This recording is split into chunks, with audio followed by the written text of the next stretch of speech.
I wanted to come on here real quick, and I have no idea if anybody is gonna see this. This could have, 0 views by 2030. But I wanted to come on here and talk about appreciating people while they're still in your life.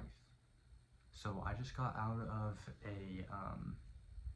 a little situationship a couple weeks ago, and the the reflecting that I've done has led me to make a couple of discoveries that I want to share. I just feel compelled to share them on the internet because I don't know, I feel like sometimes it's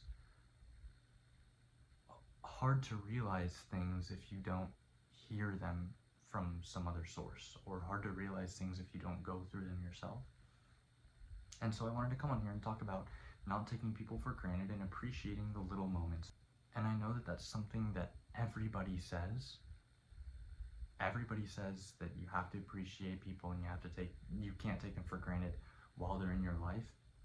But I cannot emphasize how true that is. But that's also not the whole point of this. The point is that I feel like nowadays we are kind of glued to our phones, and we are obsessed with the idea of staying entertained. Now, I have always been an extrovert. I've always been really, really good at socializing with people, but I feel like our perception of what makes a good conversation, or what makes a good hangout, I guess, time together is good. What makes time together enjoyable? So in my life, because I've been extroverted and because I've used humor as a coping mechanism for a lot of things, I've always been kind of the entertainer.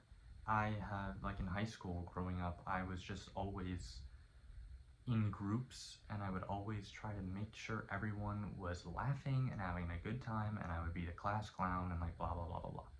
Unfortunately, that made it so that when I had a one-on-one conversation with someone and I wasn't being super energetic or super fun, they would lose interest.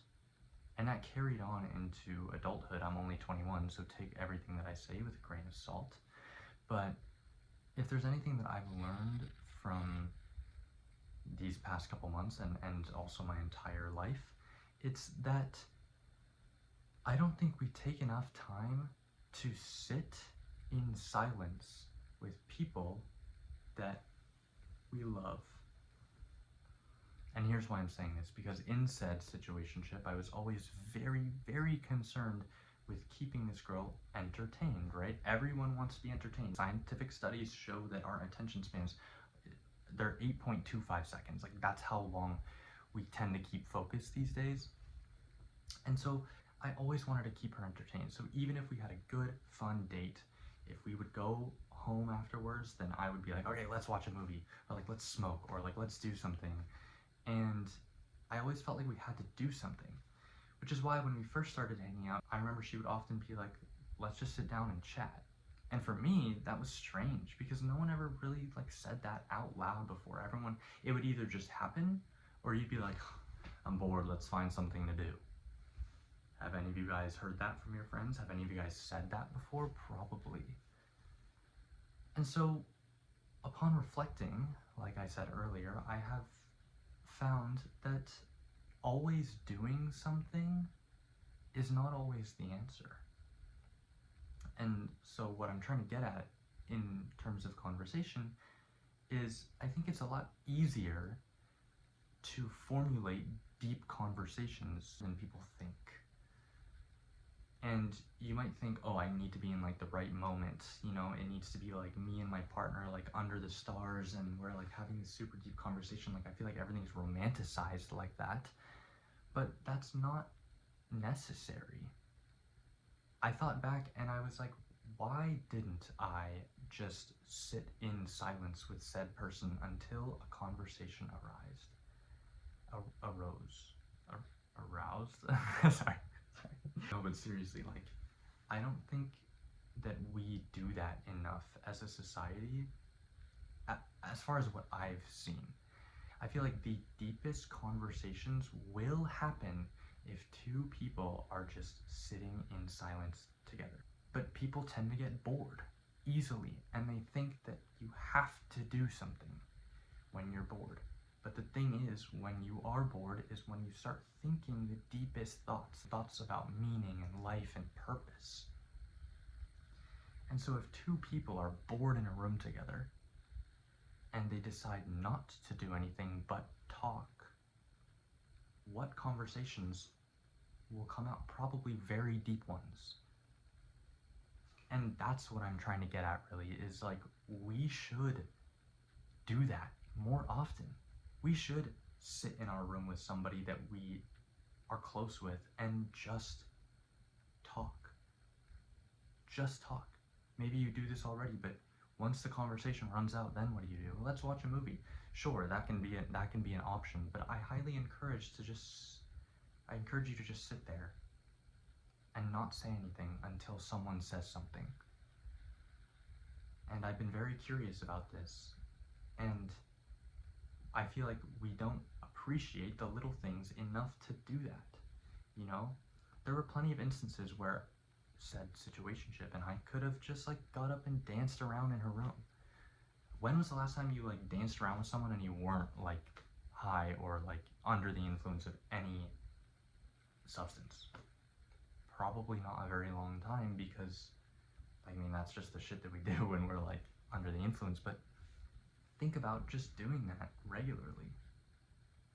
Everyone has these visions of life being that beautiful, but they don't actually do that. And so what I'm trying to get at is that we should just appreciate the little things, and we should sit in silence with our friends and let conversations come to us. I feel like humans are so innately creative and intelligent that no matter what, something will happen.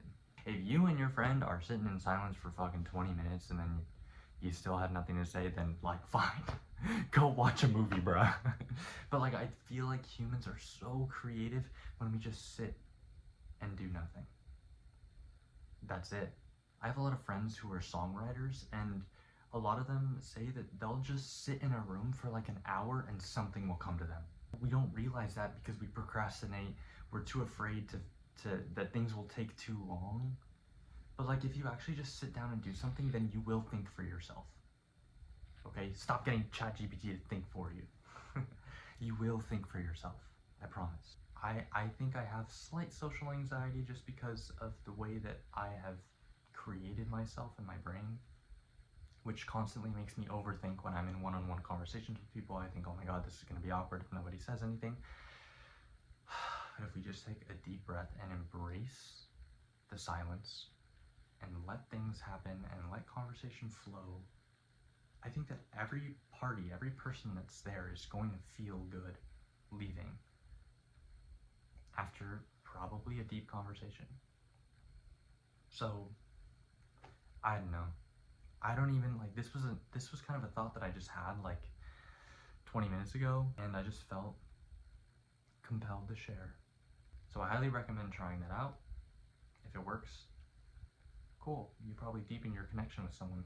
If not, it was worth a try. Okay, bye-bye.